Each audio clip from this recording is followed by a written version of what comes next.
अपनी बेटी द्वारा दिए गए 5 लाख एक कपड़े की पोटली में बांधकर बैंक में जमा करने के लिए निकली। लता देवी बेहद साधारण औरत थीं। किसी अनजान व्यक्ति को देखकर यही लगता कि यह औरत शायद किसी गरीब घर की है या भीख मांगकर गुजारा करती होगी। जैसे ही लता देवी बैंक के अंदर पहुंची, उनकी तरफ सबकी नजरें उठ गईं। ये बैंक शहर का सबसे बड़ा और सबसे मशहूर बैंक था। यहां अक्सर बड़े बड़े व्यापारी, अफसर और अमीर लोग आते थे। ऐसे में लता जैसी औरत को देखकर वहां मौजूद ग्राहकों और स्टाफ के मन में सवाल उठने लगे। यह औरत यहां क्या करने आई है? इतने बड़े बैंक में इसका क्या काम? शक्ल से तो यह किसी भिखारिन जैसी लग रही है। हर कोई अपने अपने मन में कुछ ना कुछ सोच रहा था, लेकिन किसी को इस बात का अंदाजा नहीं था कि यह साधारण दिखने वाली औरत दरअसल जिले की सख्त और ईमानदार एसडीएम अधिकारी अंजलि शर्मा की मां है।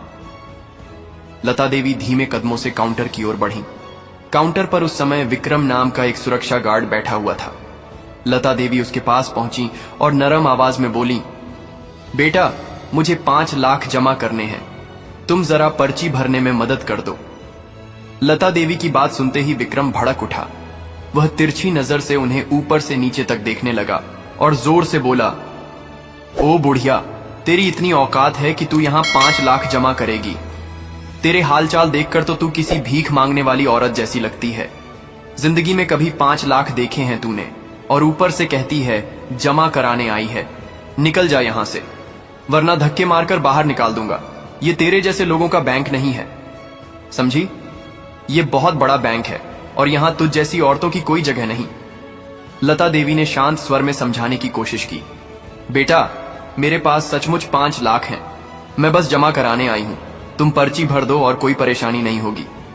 लेकिन विक्रम और ज्यादा चिल्लाने लगा, अरे बुढ़िया, बहरे हो क्या? कितनी बार कहूं यहां से दफा हो जा। मजाक करने आई है क्या? अगर और जिद की तो सच में धक्के मारकर निकाल दूंगा। निकल जा, वरना अभी की अभी पुलिस बुलाकर तुझे जेल भिजवा दूंगा। उसकी ऊंची आवाज सुनकर आसपास खड़े ग्राहक तमाशा देखने लगे। लोग आपस में कानाफूसी करने लगे। लगता है ये औरत पागल है, ना जाने किस मुसीबत में फंसा रही है बैंक वालों को। इसकी औकात ही नहीं कि यहां खाता खुलवाए, ऊपर से 5 लाख जमा करने आई है।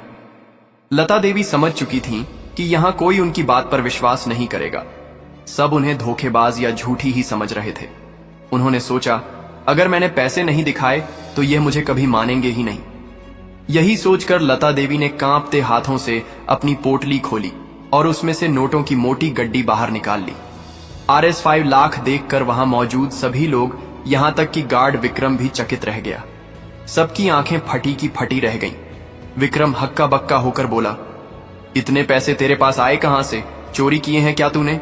सच सच बता, वरना अभी पुलिस बुलाऊंगा और तुझे जेल में डलवा दूंगा। जल्दी बता, किसके पैसे चुराए हैं? लता देवी की आंखों में आंसू भर आए, लेकिन उन्होंने हिम्मत जुटाते हुए कहा, ये पैसे चोरी के नहीं हैं, ये मेरी बेटी ने मुझे जमा करने के लिए दिए हैं। अगर मैं चोरी करती तो घर पर ही पैसे छुपा लेती। बैंक में लाने की क्या जरूरत थी? ये मेरे ही पैसे हैं, मेरी बेटी ने ईमानदारी से कमाए हैं। आप लोग मुझे गलत समझ रहे हैं। लेकिन भीड़ को उनकी कोई बात सुनाई नहीं दी। वहां मौजूद लोग और तेज आवाज में बोलने लगे, ये औरत झूठ बोल रही है, ना जाने किसका हक मार कर आई है। पुलिस को बुलाओ और इसे गिरफ्तार करवाओ, ये बुढ़िया चोरनी है। चारों तरफ शोर मच गया और लता देवी अकेली पड़ गईं। बैंक हॉल में खड़े लोगों की बातें लता देवी के कानों में गूंज रही थीं। कोई उन्हें चोर कह रहा था, कोई पागल, और कोई उन्हें ठग बता रहा था। मगर लता देवी ने किसी की परवाह नहीं की। वह जानती थीं कि सच उनके साथ है। उनके पास जो पैसे हैं वे चोरी के नहीं, बल्कि उनकी बेटी द्वारा ईमानदारी से कमाए गए हैं। तभी बैंक का मैनेजर वहां आ पहुंचा। उसने गुस्से से चारों तरफ देखा और बोला, यहां क्या तमाशा हो रहा है? ये बुढ़िया कौन है? इसे अंदर आने किसने दिया? जल्दी बाहर निकालो इसे। और तुम लोग खड़े खड़े तमाशा क्यों देख रहे हो? गार्ड विक्रम तुरंत आगे बढ़ा और बोला, सर, यह औरत कह रही है कि RS5 लाख जमा करने आई है। मुझे तो लगता है ये पैसे इसने चोरी किए हैं, वरना इसके पास इतने पैसे आए कहां से? जरूर किसी के घर से चुरा कर लाई है। आप पुलिस बुलाइए और इसे गिरफ्तार करवाइए, तभी सच बाहर आएगा। मैनेजर ने तिरस्कार भरी नजर से लता देवी को देखा और सख्त लहजे में बोला, बे बुढ़िया, सच सच बता, ये पैसे तूने कहां से चुराए हैं? इतनी गंदी साड़ी और तुझे देखकर तो लगता है कि तू भीख मांगती है। तेरे पास इतने पैसे आए कैसे? अगर नहीं बताई सच्चाई तो सीधा जेल जाएगी। लता देवी ने धीरे लेकिन दृढ़ स्वर में कहा, सर, मैं सच कह रही हूं। ये पैसे चोरी के नहीं हैं। ये मेरी बेटी ने मुझे दिए हैं जमा करने के लिए, और मेरी बेटी कोई साधारण लड़की नहीं है। मेरी बेटी इस जिले की एसडीएम अधिकारी अंजलि शर्मा है। उनकी बात सुनते ही बैंक में मौजूद लोग ठहाका लगाकर हंस पड़े। क्या कहा? तेरी बेटी एसडीएम? मैनेजर ने मजाक उड़ाते हुए कहा। अरे, तुझे पता भी है एसडीएम अधिकारी होता क्या है? तेरा पहनावा देख, तेरी हालत देख, तू किसी एसडीएम की मां लगती है। तू तो बिल्कुल भिखारिन जैसी दिखती है। हमें बेवकूफ बना रही है। निकल जा यहां से, वरना धक्के मारकर बाहर निकाल देंगे, और ये पैसे अभी दे दें, वरना पुलिस बुलाकर अरेस्ट करवाऊंगा। लता देवी के मन में चिंता हुई कि सच में अगर पुलिस आ गई तो यह लोग उनकी बात मानेंगे भी या नहीं। लेकिन अगले ही पल उन्होंने सोचा, जब मैंने कुछ गलत किया ही नहीं तो डरने की क्या बात। सच को साबित होने में देर भले लगे, पर जीत उसी की होगी। उन्होंने साफ साफ कहा, अगर आपको मुझ पर विश्वास नहीं है तो पुलिस बुला लीजिए, मगर यह पैसे मेरे हैं, मैं किसी को नहीं दूंगी। मैनेजर ने गुस्से में तुरंत थाने फोन लगाया। कुछ ही देर में इंस्पेक्टर आलोक मिश्रा अपने 2-3 सिपाहियों के साथ बैंक में आ पहुंचा। जैसे ही उसने लता देवी को देखा, उसने सख्ती से पूछा, ओह बुढ़िया, ये पैसे कहां से लाई है तू? बता, किसके पैसे चुराए हैं? तेरे पास इतने पैसे हो ही नहीं सकते। जल्दी से सच बोल और पैसे वापस कर, वरना अंजाम बुरा होगा। लता देवी ने कांपती आवाज में लेकिन हिम्मत के साथ जवाब दिया, सर, ये पैसे मेरे हैं। मेरी बेटी ने मुझे कल ही बैंक में जमा करने के लिए दिए थे। मैं चोर नहीं हूं। आप लोग बिना सबूत मुझ पर चोरी का इल्जाम लगा रहे हैं। सबूत के बिना किसी को अपराधी कैसे मान सकते हैं? यह मेरे साथ अन्याय है। उनकी बात सुनकर इंस्पेक्टर का पारा चढ़ गया। वह गरजते हुए बोला, बो, बहुत जुबान चलाती है तू। इतना कहकर उसने एक जोरदार थप्पड़ लता देवी के गाल पर जड़ दिया। थप्पड़ इतना भारी था कि वह लड़खड़ाकर गिरने ही वाली थी, मगर किसी तरह संभल गई। उनकी आंखों में आंसू थे, लेकिन हिम्मत टूटी नहीं। सर, आप बहुत गलत कर रहे हैं, लता देवी ने डगमगाती आवाज में कहा। आप बिना सबूत के मुझे चोर कह रहे हैं और मेरे ऊपर हाथ उठा रहे हैं। इसका अंजाम आपको भुगतना पड़ेगा। पहले मामले की जांच कीजिए, फिर फैसला लीजिए, वरना आपसे बड़ा अन्याय कोई नहीं होगा। और हां, आप शायद भूल रहे हैं मैं कौन हूं। मैं इस जिले की एसडीएम अधिकारी अंजलि शर्मा की मां हूं। मेरी बेटी तुम्हें नहीं छोड़ेगी। उनकी बात सुनकर इंस्पेक्टर ठहाका मारकर हंस पड़ा। अबे सुनो तो जरा, ये बुढ़िया कह रही है कि यह एसडीएम की मां है। हां, अरे एसडीएम अधिकारी की मां दिखती है। यह मजाक करने आई है क्या? जल्दी से पैसे निकाल, वरना अभी हवालात में सड़ा दूंगा। लता देवी अपने फैसले पर अडिग रहीं। उन्होंने साफ कहा, यह मेरे पैसे हैं, मैं इन्हें किसी को नहीं दूंगी। यह सुनकर इंस्पेक्टर गुस्से में आग बबूला हो गया। उसने लता देवी को बाल पकड़कर घसीटते हुए बैंक से बाहर निकाला और थाने ले आया। थाने पहुंचकर उसने उन्हें फिर से थप्पड़ जड़ा और पैसे छीन लिए। फिर बिना किसी सबूत और बिना किसी गवाह के उन्हें लॉकअप में डाल दिया। इंस्पेक्टर आलोक मिश्रा को जरा भी अंदाजा नहीं था कि उसने अपनी जिंदगी की सबसे बड़ी गलती कर दी है। वह सोच भी नहीं सकता था कि यह साधारण दिखने वाली बूढ़ी औरत सच में जिले की एसडीएम अधिकारी की मां है। शाम के करीब 4-1 बजे एसडीएम अंजलि शर्मा को अचानक एक काम से थाने पहुंचना पड़ा। जैसे ही वह थाने में दाखिल हुई, उनकी नजर सबसे पहले लॉकअप में बंद उस बूढ़ी औरत पर पड़ी। उन्होंने ध्यान से देखा और तुरंत पहचान लिया। वह उनकी मां लता देवी थी। जैसे ही एसडीएम अंजलि शर्मा की नजर लॉकअप में बंद अपनी मां पर पड़ी, वह घबराकर तेजी से वहां पहुंची। लोहे की सलाखों को पकड़कर बोली, मां, आप यहां लॉकअप के अंदर क्या कर रही हैं? किसने आपको यहां डाला? आखिर हुआ क्या है? लता देवी की आंखों में आंसू थे, मगर उन्होंने कुछ कहने से पहले ही इंस्पेक्टर आलोक मिश्रा वहां आ पहुंचा। सलाम ठोकते हुए बोला, जय हिंद मैडम, यह औरत किसी के पैसे चुरा लाई थी, इसलिए हमने इसे पकड़कर अंदर डाल दिया। और तो और, यह बार बार झूठ बोल रही थी कि वह आपकी मां है। हमें लगा यह सब ड्रामा कर रही है, इसलिए इसे लॉकअप में डालना पड़ा। यह सुनते ही अंजलि शर्मा का चेहरा गुस्से से लाल हो गया। उनकी आवाज तल्ख हो उठी। क्या कहा आपने इंस्पेक्टर? ये औरत मेरी मां है और आपने इन्हें बिना किसी सबूत, बिना किसी जांच के लॉकअप में डाल दिया। क्या यही सीखा है आपने कानून की किताब से?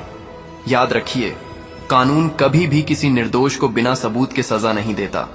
आपने अपनी ड्यूटी की नहीं बल्कि उसका अपमान किया है। वह आगे बोली, इन पैसों के बारे में मैं साफ कर दूं, ये चोरी के पैसे नहीं हैं। मैंने ही अपनी मां को कल RS 5 लाख दिए थे बैंक में जमा कराने के लिए, और आपने इन्हें चोर समझकर अपमानित किया और बिना सबूत के जेल में डाल दिया। आप जानते भी हैं आपने कितना बड़ा अपराध किया है। यह न सिर्फ एक महिला के साथ अत्याचार है बल्कि कानून के खिलाफ भी है। अंजलि शर्मा की कड़ी बातें सुनकर इंस्पेक्टर का चेहरा पीला पड़ गया। डरते डरते बोला, सॉरी मैडम, मुझे नहीं पता था कि यह आपकी मां है। यह औरत बहुत बदतमीजी कर रही थी, बैंक में सबको परेशान कर रही थी, यहां तक कि हमें भी गालियां दे रही थी, इसलिए हमें मजबूरन इसे अरेस्ट करना पड़ा। अंजलि शर्मा ने उसकी बात काटते हुए गुस्से में कहा, बस कीजिए इंस्पेक्टर, ये बेहुदा बातें मैं बर्दाश्त नहीं करूंगी। मेरी मां ने आज तक किसी को अपशब्द नहीं कहा, उनके मुंह से कभी गलत शब्द निकला ही नहीं। आप झूठ बोलकर अपने गुनाहों को छुपाना चाहते हैं। अगर सचमुच मेरी मां ने गाली दी थी तो कोई सबूत पेश कीजिए। बताइए किस गवाह ने सुना? कौन है वह व्यक्ति जो यह साबित कर सके? वहां खड़ा पूरा स्टाफ खामोश हो गया। किसी के पास कोई जवाब नहीं था। इतने में एक हवलदार ने लॉकअप खोला और लता देवी को बाहर निकाला। बाहर आते ही लता देवी ने अपनी बेटी को पूरी घटना बताई। कैसे बैंक वालों ने उनका अपमान किया, कैसे गार्ड ने उन्हें भिखारिन कहा, मैनेजर ने पुलिस बुलवाई, इंस्पेक्टर ने थप्पड़ मारा और फिर बिना किसी सबूत के पैसे छीनकर लॉकअप में डाल दिया। यह सुनकर अंजलि शर्मा का खून खौल उठा। उनकी आंखों में आंसू थे मगर चेहरा गुस्से से तप रहा था। उन्होंने ऊंची आवाज में कहा, तो क्या अगर कोई महिला साधारण कपड़े पहनकर बैंक आ जाएगी तो आप उसे भी चोर कह देंगे?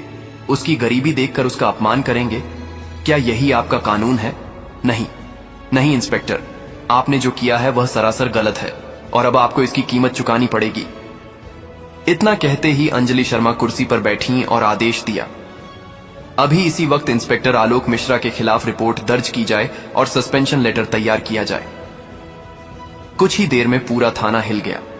आदेश की नकल तैयार हुई और अंजलि शर्मा ने आधिकारिक तौर पर आलोक मिश्रा को निलंबित कर दिया। लेकिन मामला यहीं खत्म नहीं हुआ। उन्होंने कहा, इस केस को मैं यहां नहीं रोकूंगी, इसे जिला अधिकारी DM के पास ले जाया जाएगा। कानून सबके लिए बराबर है, जिसने भी अन्याय किया है उसे जवाब देना होगा। रिपोर्ट और सबूत जब DM के पास पहुंचे तो उन्होंने गंभीरता से जांच शुरू की। सबूत साफ थे, ना तो कोई चोरी हुई थी ना ही कोई शिकायत थी। यह सब गलतफहमी और इंस्पेक्टर की लापरवाही थी।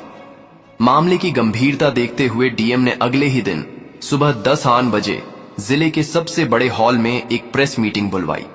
बाहर मीडिया की भीड़ उमड़ पड़ी थी। चारों तरफ कैमरे लगे थे। हॉल के अंदर जिले के बड़े पुलिस अधिकारी, मंत्री, नेता और पत्रकार मौजूद थे। हर कोई उत्सुक था कि इस मामले का क्या फैसला होने वाला है। सबकी निगाहें उस मंच पर टिकी थीं जहां SDM अंजलि शर्मा आने वाली थी। कुछ ही देर में अंजलि शर्मा अपनी यूनिफॉर्म में वहां पहुंची। उनके साथ उनकी मां लता देवी भी थीं, जो अभी भी कमजोर और थकी हुई नजर आ रही थीं, मगर आंखों में सच्चाई की चमक थी। जैसे ही दोनों मंच पर पहुंची, मीडिया ने कैमरों के फ्लैश चला दिए और चारों तरफ हलचल मच गई। अंजलि शर्मा ने मंच पर खड़े होकर सबसे पहले अपनी मां का परिचय कराया और बोली, यह मेरी मां लता देवी है। कल इनके साथ जो हुआ वह सिर्फ एक इंसान का अपमान नहीं बल्कि कानून और इंसाफ का भी अपमान था। मेरी मां पर चोरी का झूठा इल्जाम लगाया गया, उन्हें बैंक में अपमानित किया गया। पुलिस ने बिना सबूत के गिरफ्तार किया, यहां तक कि इंस्पेक्टर आलोक मिश्रा ने उन पर हाथ उठाया और लॉकअप में डाल दिया। आज मैं आप सबके सामने ये केस रख रही हूं ताकि सच सबके सामने आए। यह सुनकर पूरे हॉल में सरगर्मी फैल गई। DM ने अंजलि शर्मा से सारे सबूत मांगे। अंजलि शर्मा ने साफ कहा, मेरे पास गवाह हैं, बैंक के CCTV फुटेज मौजूद हैं जिनमें साफ दिख रहा है कि मेरी मां ने किसी से बदतमीजी नहीं की बल्कि गार्ड और मैनेजर ने उनका अपमान किया। पुलिस बुलाने के बाद इंस्पेक्टर ने उन पर हाथ उठाया और जबरन पैसे छीनकर जेल में डाला। ये सबूत अपने आप गवाही दे रहे हैं। सीसीटीवी फुटेज बड़े स्क्रीन पर चलाया गया। फुटेज देखकर हर कोई दंग रह गया। उसमें साफ दिख रहा था कि लता देवी शांत स्वभाव से पैसे जमा करने आई थीं, मगर गार्ड, मैनेजर और इंस्पेक्टर आलोक मिश्रा ने उन्हें लगातार गालियां दी, अपमानित किया और फिर मारपीट कर जेल में डाल दिया। डीएम ने गुस्से में मेज पर हाथ मारते हुए कहा, यह सरासर शक्ति का दुरुपयोग है। इंस्पेक्टर आलोक मिश्रा ने कानून को ताक पर रखकर एक निर्दोष महिला पर हाथ उठाया। उन्हें चोरी का झूठा आरोप लगाकर जेल में डाला। यह अपराध है और इसका अंजाम भुगतना होगा। सामने बैठे पुलिस अफसरों ने भी सिर झुका दिया। अंजलि शर्मा ने डीएम से कहा, सर, मैं मांग करती हूं कि इंस्पेक्टर आलोक मिश्रा को तुरंत प्रभाव से निलंबित किया जाए और उनके खिलाफ कड़ी कार्यवाही हो। डीएम ने तुरंत आदेश जारी किया। पूरे हॉल में घोषणा हुई, इंस्पेक्टर आलोक मिश्रा को उनकी ड्यूटी में लापरवाही, शक्ति का दुरुपयोग और निर्दोष महिला पर अत्याचार करने के अपराध में तुरंत प्रभाव से निलंबित किया जाता है। इनके खिलाफ विभागीय जांच भी शुरू होगी। यह सुनते ही मीडिया में हलचल मच गई। हर चैनल इस खबर को लाइव दिखाने लगा। लोग ताली बजाने लगे। लता देवी की आंखों में आंसू आ गए। ये खुशी के आंसू थे, इंसाफ के आंसू थे। इधर मंच से उतरते समय अंजलि शर्मा ने मीडिया की तरफ देखते हुए कहा, आज की यह कार्यवाही सिर्फ मेरी मां के लिए नहीं है, यह उन सब महिलाओं और आम लोगों के लिए है जिन्हें अक्सर गरीब और कमजोर समझकर अपमानित किया जाता है। याद रखिए, कानून सबके लिए बराबर है, चाहे वह गरीब हो या अमीर। अन्याय करने वाला कभी बच नहीं सकता। तो दोस्तों, आपको यह कहानी कैसी लगी है? उम्मीद करते हैं कि अच्छी लगी होगी। अगर अच्छी लगी हो तो प्लीज हमारे चैनल स्टोरी दर्पण को सब्सक्राइब और वीडियो को एक लाइक जरूर कर दीजिएगा, जिससे हमारा हौसला और भी बढ़ता रहे। धन्यवाद।